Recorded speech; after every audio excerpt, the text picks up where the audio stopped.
Okey, terima kasih Sophie bersama dengan kami. Hari ini kita hadirkan tetamu istimewa pastinya untuk mendukung aspirasi Kerajaan Malaysia Madani setahun bersama Kerajaan Malaysia Madani di Pekarangan Stadium Nasional Bukit Jalil. Ayo kita perkenalkan Syafiqah. Ya, kita bersama dengan Menteri Komunikasi dan kita YB Fahmi Faizal. Assalamualaikum. Okey, terima kasih. Kalau kita boleh lihat, sekarang ni baru pukul berapa, tak sampai pukul 10 lagi, memang dah sesak dah. Seawal pukul 6 tadi lagi YB, dah ramai yang beratur. Betul. Jadi bagaimana? Suasana dia sangat-sangat meriah. Saya dah datang 3 hari. Ini hari ketiga lah. Daripada hari Jumaat, semalam dengan hari ini. Saya difahamkan oleh pasukan yang menguruskan setakat malam tadi, tamat pukul 10 malam, jumlah yang telah hadir daripada awal sampai malam tadi 130,000 orang. Wow. Okey. 130,000. Jadi kita jagakan hujung hari ini kita tutup pukul 5 petang.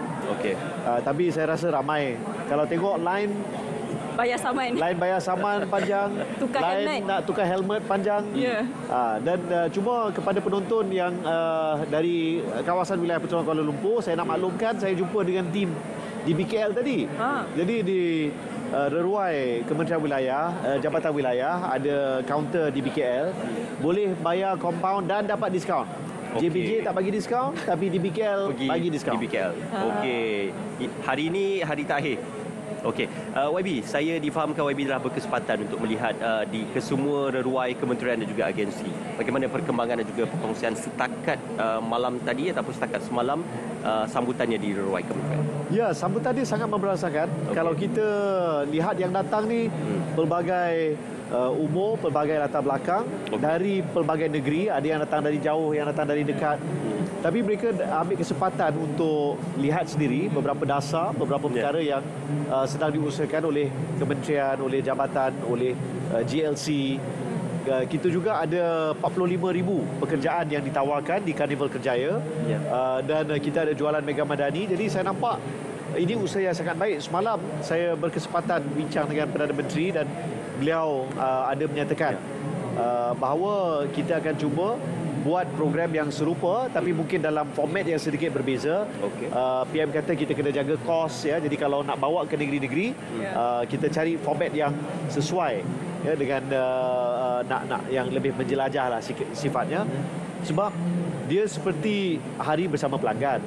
Semua kementerian, agensi, semua macam mega UTC lah kiranya. One stop center. One stop center. Jadi penerimaannya sangat-sangat positif. Ya, di sinilah tempatnya untuk orang ramai mengetahui apa sebenarnya di antara inisiatif ataupun program yang diberikan oleh setiap kementerian, jabatan dan juga agensi. Okey, kita berbalik kepada KKD. Kita punya reruai 003. Ulangi 003. Jangan lupa datang. Apa yang menarik YB di 003? Kita ada sebenarnya yang best kalau pergi main game. Dekat situ kita ada game. Ya, sebab digital. sebab dia dibangunkan oleh syarikat dalam negara kita, syarikat Malaysia. Satu game yang agak best namanya Giga Bash. Ya, dia untuk PS5, ada PS5 kat situ, ada Xbox kat situ, dan boleh main game lah. Dan kita setiap hari ada cabutan bertuah, iaitu handphone, ada smartwatch. Boleh datang untuk cuba dapatkan cabutan bertuah. Tapi cabutan bertuah ni pun, ini penting saya sebut ya, ada pelbagai kementerian, dia ada macam-macam sama ada goodies bag ataupun cabutan bertuah. MITI setiap hari dia menawarkan cabutan bertuah dia motor EV percuma. Setiap hari. Setiap hari. So hari ni hari ketiga, so hari ni motor EV yang ketiga. Ya, dia akan berikan. KKD tadi saya cakap ada handphone ya. Kalau KPKT dia ada Prima. Dia tawarkan petang ini nanti kita akan umumkan pemenang cabutan bertuah 1 biji rumah Prima. Sebuah rumah Yang dicabut sendiri oleh Yang Amat Berhormat Perdana Menteri. Petang nanti. Petang nanti. Jadi kalau nak peluang untuk memenangi rumah, saya rasa di Bukit Mahkota, ya, 1 unit rumah Prima, datang ke reruai nombor 15. Reruai nombor, dah tahu dah. Ada sebab masuk dia hantar orang penyertaan 3 hari. Allah Sebab tu dia tahu. InsyaAllah kalau ada rezeki kan.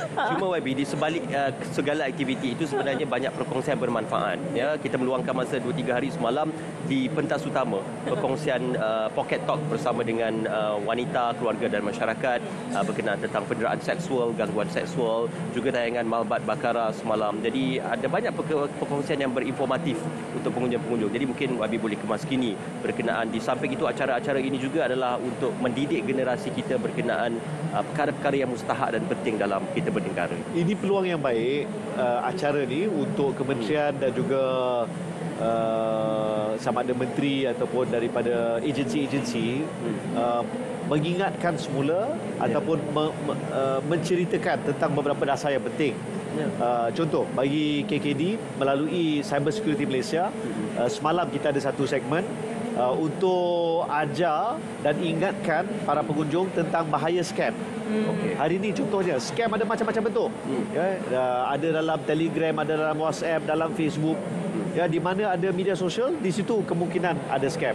Jadi kita gunakan peluang tu untuk bagi peringatan. Bagi kementerian-kementerian yang lain, semua pun ambil peluang ini untuk menceritakan satu perkara penting tentang mungkin dasar yang mereka angkat ataupun pembaharuan yang telah dibawa. Jadi itu antara sebab kenapa saya rasa program setahun bersama Kerajaan Madani ini memberi peluang yang sangat baik kepada rakyat. Dan kita ada buku, tapi saya tak ada buku tu di sini. Dan saya akan minta supaya buku ni nanti disediakan secara online. Siapa yang nak download boleh baca dan lihat apa yang telah diusahakan oleh Kerajaan Madani selama setahun ini. Tidak salah saya, di pintu masuk kalau pengunjung hadir akan diberikan buku. Tapi itu untuk yang dapat hadir secara fizikal. Sementara kita aturkan untuk pergi ke negeri-negeri, tapi kita akan cuba untuk sediakan secara online. Ini akan membolehkan lebih ramai tahu, faham apa yang telah diusahakan. Sementara nak download itu, mungkin YB juga boleh kongsikan dalam ruang dan peluang yang ada ini, apa di antara kejayaan dan juga pencapaian KKD sepanjang setahun bersama Kerajaan Madani? Kejayaan paling penting kalau kita lihat dari segi keseluruhan ialah kestabilan politik. Alhamdulillah setahun ini kerajaan kukuh, stabil, tidak goyah, dan ini membolehkan para pelabur asing dan pelabur dalam negara yakin, dasarnya jelas, dan ada kesinambungan. Jadi ini penting untuk mereka yang ingin melabur. Malah bagusnya keputusan ataupun laporan yang diterbitkan oleh MITI dan juga Jabatan Perangkaan baru-baru ini menunjukkan bulan 1 ke bulan 9 jumlah pelaburan asing yang masuk ke dalam negara kita hampir 7% lebih tinggi berbanding tahun lalu bagi tempoh yang sama. Jadi ini satu petanda yang positif. Tahun ini juga kita dah umumkan 5 dasar yang sangat penting.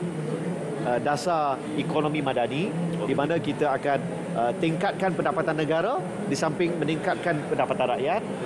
Kedua, plan induk perindustrian baru untuk hala tuju ekonomi dan industri negara kita. Ketiga, plan peralihan tenaga penting untuk masa depan yang lebih mampan. Keempat, pengumuman Perdana Menteri untuk naikkan gaji insya-Allah tahun 2024 ini untuk para pejabat awam, insya-Allah. Dan yang kelima, dasar gaji progresif. Jadi 5 perkara ini kita dah selesaikan pada tahun ini. Insya-Allah tahun depan kita akan saksikan lebih ramai rakyat Malaysia gaji naik, harga barang terkawal, ekonomi tumbuh dengan pesat, dan insya-Allah martabat rakyat dan juga negara kita akan berada pada tempat yang sepatutnya. Okey, Wabi, ini juga nak menyentuh sebab ramai rakan-rakan, khususnya rakan-rakan wartawan juga turut menyampaikan pesan dan pertanyaan ini berkenaan tentang persediaan kerajaan pada tahun hadapan. Kita sudah maklum inisiatif yang bersifat menyeluruh di seluruh negara seperti PADU, identiti digital nasional, ID nasional akan dimula dilaksanakan dan sebagainya secara berperingkat. Jadi bagaimana persediaan dilakukan di pihak kerajaan persekutuan dan pihak kementerian dalam memastikan isu-isu glitch ataupun technical dan technological glitch itu dapat diatasi supaya ia mencapai objektif pelaksanaan dan efektif pelaksanaan. Saya lihat isu yang paling kritikal sekarang ni adalah kita tahu ekonomi digital akan mainkan peranan yang sangat penting untuk pertumbuhan ekonomi yang pesat. Kita jangka menjelang 2025 ekonomi digital menyumbang 25.5% KDNK, jumlah yang besar Tapi asasnya ialah data kita selamat, keselamatan cyber terjaga. Jadi dua isu penting ni saya lihat akan menjadi fokus untuk KKD dan juga kementerian-kementerian kerana kita ada pengkalan data utama PADU yang akan membantu untuk proses penyasaran semula subsidi. Pastikan kumpulan yang memerlukan mendapat bantuan. Tapi masa yang sama kita lihat teknik yang digunakan oleh penggodam, oleh hackers ni, dia semakin kreatif dan sophisticated. Tak mustahil mereka menggunakan AI untuk cuba menceroboh, menggodam, mencuri data kita. Jadi saya lihat salah satu cabaran besar, bukan disebut sebagai glitch ya, tapi memang dia adalah ancaman keselamatan cyber. Baru-baru ni kita dengar bagaimana dakwaan perkeso digodam, pengkalan data perkeso digodam. Dan apakah kita perlu risau dengan situasi tersebut? Saya rasa bagi pegawai-pegawai eksekutif, bagi KSU, bagi di peringkat tertinggi, perlu ada satu mindset shift. Kita kena ada satu perubahan minda dan budaya, di mana saya lihat antara jawatan yang perlu diwujudkan adalah apa yang disebut sebagai Chief Information Security Officer, pegawai keselamatan maklumat. Itu yang kita perlukan, ketua pegawai keselamatan maklumat, Chief Information Security Officer. Kerana kita kena tingkatkan sama ada banyak daripada website kita, contoh dia adalah website yang mungkin ada modul-modul yang kena ditambah baik ataupun diperbaharui. Jadi mesti ada satu perancangan yang khusus di peringkat kementerian. Kalau kita berjaya laksanakan 3 pindaan ataupun rang undang-undang baru, pindaan Akta Perlindungan Data Peribadi, rang undang-undang keselamatan cyber dan rang undang-undang keselamatan data omnibus keseluruhan. Jadi 3 rang undang-undang ini akan dapat membantu meningkatkan tahap keselamatan data peribadi dan juga keselamatan cyber dalam negara kita. Tapi itu kalau kita bercakap mengenai ancaman cyber, tapi apa yang perlu kita risaukan sekali ialah ancaman dari segi perpaduan itu sendiri. Kerana apa juga inisiatif ataupun program yang dijalankan oleh pihak kerajaan sukar untuk dijalankan sekiranya perpecahan itu berlaku. Benar, dan ini yang paling merisaukan, bukan hanya di kalangan ataupun difikirkan oleh para pimpinan politik, pimpinan kerajaan, malah juga di kalangan duli-duli yang maha mulia, raja-raja Melayu. Jadi bibit-bibit perpecahan akibat daripada pelampau agama ekstremis, dan apa yang sekarang ni ada yang menyebut sebagai kumpulan ataupun puak khawarij. Ini agak membimbangkan kerana Malaysia ini satu sahaja negara kita, dan kita tahu di Semenanjung, Sabah, Sarawak, pelbagai budaya, pelbagai agama, pelbagai latar belakang hidup rukun aman damai. Maka kita perlu cari lebih banyak titik pertemuan dan persefahaman daripada yang membezakan kita. Jadi mungkin ini antara cabaran ke depan.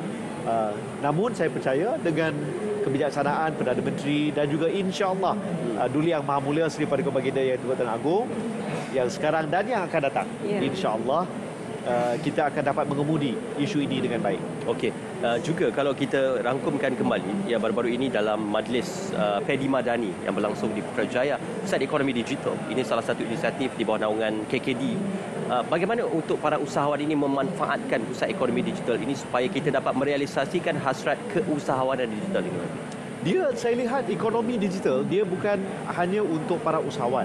Kita sebenarnya boleh, dia panggil remote working, kalau dulu kita biasa dengan idea work from home, kerja dari rumah, tapi sebenarnya kita boleh luaskan erti dan makna kerja dari rumah tu mencakupi bidang-bidang lain. Sekarang ni kita faham, saya ada produk rempit, saya ada biskuit, saya ada cookies yang boleh jual kan. Tapi lebih dari itu, sebenarnya ada beberapa pekerjaan yang boleh kita lakukan, termasuk bagi negara-negara di barat. Walaupun kita berada di Malaysia, walaupun kita berada di, sebagai contoh, Felda Suharto, ataupun di pedalaman Sabah ataupun Sarawak, dia tak bererti kita perlu berada di Kuala Lumpur, Johor Bahru, di Kuching, di KK untuk kita mendapat gaji yang baik, gaji yang tinggi. Jadi untuk tahun 2024 kita ada perancangan untuk membina 186 pusat ekonomi digital baru, termasuk di setiap DUN, satu DUN, satu pedi. Itu arahan Perdana Menteri. Dan lengkapkan pengurus pedi yang kita telah naikkan gaji mereka RM500, itu yang diumumkan dari 2,000 ke 2,500. 10 tahun mereka tunggu. Jadi alhamdulillah Perdana Menteri umumkan 29 November yang lalu. Tapi mereka ada tugas lebih. Satu, tingkatkan para usahawan untuk dalam ekonomi digital. Kedua, kita nak tengok macam mana libatkan lebih ramai, terutama budak-budak lelaki.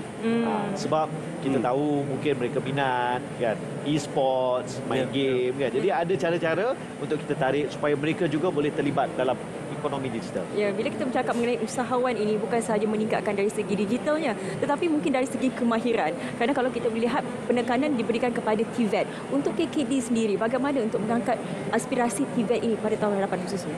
Dalam bidang telekomunikasi, Perdana Menteri telah mengarahkan supaya syarikat-syarikat telco terlibat dalam aspek TVET. Jadi kita tahu contoh Telekom Malaysia, mereka banyak terlibat dalam kerja-kerja pengendalian pemasangan gentian optik fiber, gentian optik.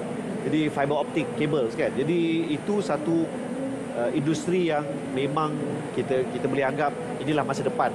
Ya, fiber optik ni masa depan. Jadi mereka boleh libatkan lebih ramai anak-anak muda yang berminat dalam bidang seperti ini, ataupun kalau mereka tak tahu bidang tu wujud, boleh diajar. Jadi apa hasrat Perdana Menteri dan juga Jemaah Menteri dan kerajaan ialah Institut TVET dikhususkan supaya membantu GLC dan juga beberapa syarikat yang penting on board lebih ramai talent ataupun tenaga kerja. Kita latih terus masuk bekerja, dan ia menjadi satu laluan yang pantas. Jadi untuk sektor komunikasi ataupun Kementerian Komunikasi dan Digital, ini salah satu perkara yang akan menjadi fokus khusus untuk TVET tahun depan. Rangkuman KKD sudah pastinya ada inisiatif prabayar bagi pengguna-pengguna dalam konteks Remayung Rahmah dan juga beberapa lagi inisiatif untuk memudahkan tujuan komunikasi, mereka yang rasa 5G dan sebagainya. Jadi bagaimana boleh kita katakan setahun ini bagi pihak KKD? Alhamdulillah setahun ini internet dah harga internet dah turun 7 kali. Jadi yang suka rakyat, yang kurang suka ni telco. Tapi tak apa, ini kita buat untuk rakyat. Yang terbaru setakat pada hujung Ogos, pada 16 September lalu kita dah umumkan package 5G Rahmah. Jadi ramai yang mendapat manfaat. Setakat ini daripada 100,000 orang yang boleh menebus peranti pada harga RM120, peranti 5G dah dalam 50,000 yang telah dapat manfaat. InsyaAllah menjelang hujung tahun ataupun awal tahun depan, kita akan dapat capai 80% kawasan berpenduduk liputan bagi 5G. Dan fokus kita ke depan, hasrat saya ialah kita nak kalau boleh kita ada satu dasar di mana ada jalan, di situ ada internet. Aduannya drop call, aduannya dekat kampung ada tapi keluar kampung tak ada. Jadi inilah antara masalah yang kita harap dapat kita selesaikan untuk tahun depan. Okey, YB sekali lagi boleh wawarkan kepada penonton Selamat Pagi Malaysia untuk datang ke sini hari terakhir. Ini hari terakhir, tak kiralah anda datang dari mana. Kalau datang ke Stadium Nasional Bukit Jalil, pastikan satu, kita cadangkan datang naik LRT ataupun pengangkutan awam. Macam-macam ada. Kalau kita tengok daripada sekarang sampailah pukul 5 petang, ada tukar helmet, ada dapat diskaun PDRM, ada macam-macam jualan. Jadi jangan bazirkan masa, jangan lepaskan peluang, datang. Dan kita ada macam-macam booth ataupun reruai daripada pelbagai kementerian. Cuba manfaatkan. Kita jumpa di Stadium Nasional Bukit Jalil. Okey, yang penting jangan lupa Reruai 003. Wow, apa reruainya itu? Reruai Kementerian Komunikasi dan Digital. Okey, terima kasih YB, dan juga jangan lupa petang ini majlis perasmian penutupan yang akan disemulakan oleh Amat Berhormat Perdana Menteri. YB juga akan berada hadir di majlis perasmian penutupan nanti pada pukul 3 petang. Kita siarkan secara langsung TV1. Terima kasih YB, bersama dengan kami.